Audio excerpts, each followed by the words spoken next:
Well, stop me if you've heard this one before. The Vikings lose a game, and a bunch of people decide that it's all the fault of Kirk Cousins.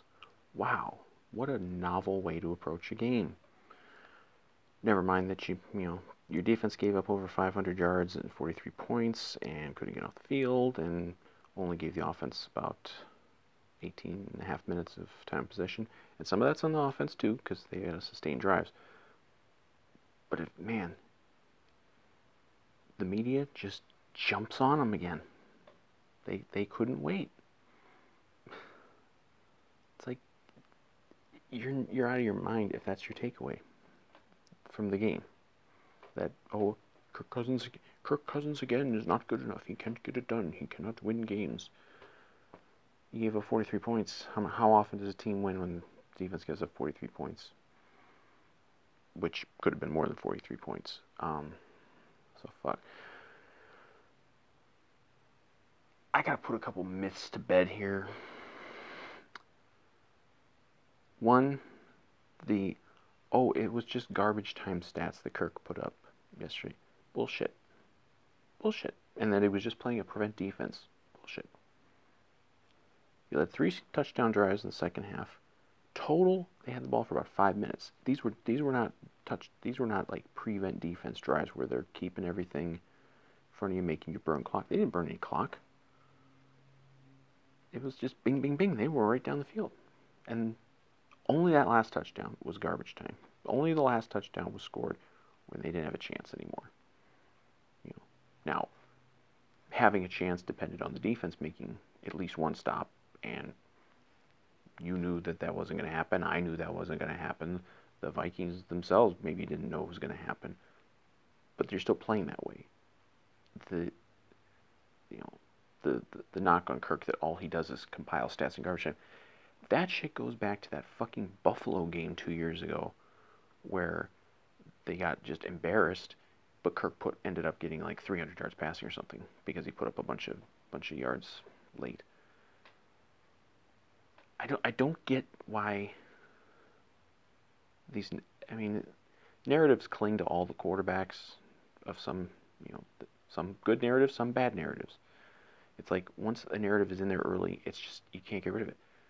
The idea that Kirk Cousins does nothing but compile stats and garbage time is complete bullshit. And if you are parroting that fucking talking point, you're full of shit. Like this, yesterday was not one of his banner games. He's had many games with the Vikings much better than that. He's had games against the Packers that were better than that. But he was not, at fault for the loss. Divvy up blame, he takes maybe a little bit of the blame because that interception was really bad. But, you got people blaming him for the sack, too, that had the safety. Guy had no fucking shot there. I don't get it. I don't get why Kirk Cousins is hated so much in this town. I don't get it. I mean, people are still bringing up the contract. It's not even the fucking contract anymore. The contract was reworked, and he took another fucking pay cut. He already took less to come here in the first place, and then he takes a fucking pay cut on top of that. Yeah, he's getting more money down the line. He's getting more security, but year to year, he's getting paid less. It helps us. It's a good thing. He's a good teammate. I don't fucking get it. They act like he is just some bum who just loses every game for us, and then when the game is lost, then he suddenly wakes up and puts up numbers so he can feel good about himself. I guarantee you, Kirk Cousins isn't happy that he ended up with a pretty good stat line yesterday. He's upset that they lost. I don't get it. I don't get why he's hated.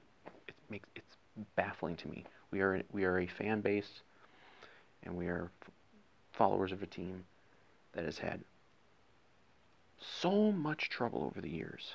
Going back to Fran Tarkenton, when he retired, getting a franchise quarterback. We've been close on a couple. Dante for a couple years. We thought maybe Teddy. You can go back to like Tommy Kramer was pretty solid. But we haven't had that guy. And it's like, We don't want to have that guy. And I'm not even saying Kirk Cousins is, he's not Fran Tarkenton. He's not on that level. But and he's not 2009 Brett Favre. But he is the best guy we have had in this town in a long, long time. And he's out there. He's out there every week. He's not a one-year wonder like Case Keenum was. He's not.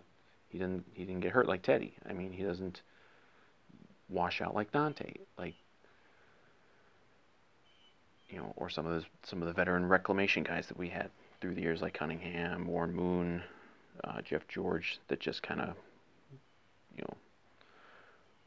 showed up for a year or two and then we're done. Like, he's going to be here for a couple more years. I mean, trust me, if they end up having a bad season because of the defense, they ain't going to make a change at the quarterback.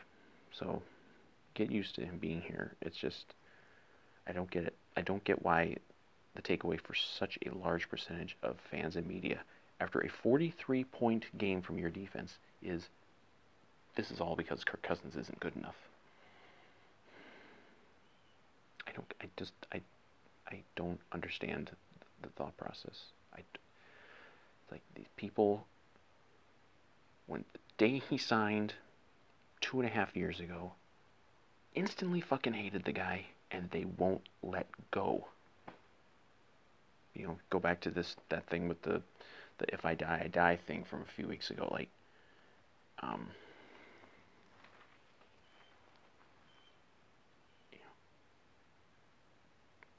for a quarterback to be this disliked by so much of the fans and media. I mean, media's more or less paid to hate players, but so many of these fans just hate the guy. And the hatred is so disproportionate to how he's actually played. And just how he carries himself. Like, I don't get it.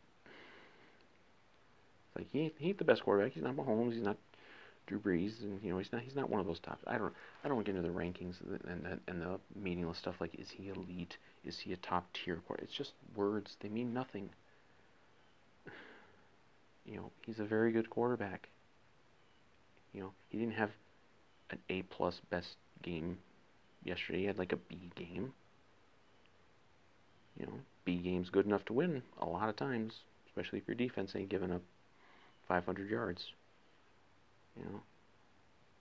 They're going to be, the defense kind of stinks this year. There are going to be games that Cousins wins all on his own. And the offense wins on his own. He's not going to be like, I won the game, look at me. He'll be like, well, team win. Because he is a good team guy. I mean, I don't get it. I do not understand. We got a good quarterback. He's going to win us games. He's already won us games. He won us a fucking playoff game. And still, at the first fucking sign, like, I mean, this even goes back to the fucking San Francisco playoff game. Immediately after that, it was just, Kirk Cousins sucks. He can't get it done. Like, had nothing to do with anything else on the team. It's like,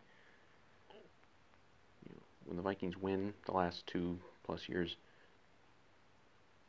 we can't give Kirk any credit, but if we lose, it's all his fault. No matter, regardless of the score, regardless of how he played. And there have been games the last 2+ years where Kirk has been way higher on the list of people to blame. But yesterday ain't one of them. And I don't get it. I don't get it. I'm going to just keep saying, I don't get it. What the fuck is the matter with these Kirk haters? They're obsessed. They're obsessed with their hatred of Kirk Cousins, and I don't get it. But you better get used to it, because he ain't going anywhere. He's going to be the quarterback here for a while. Because guess what? They ain't tanking for Trevor Lawrence.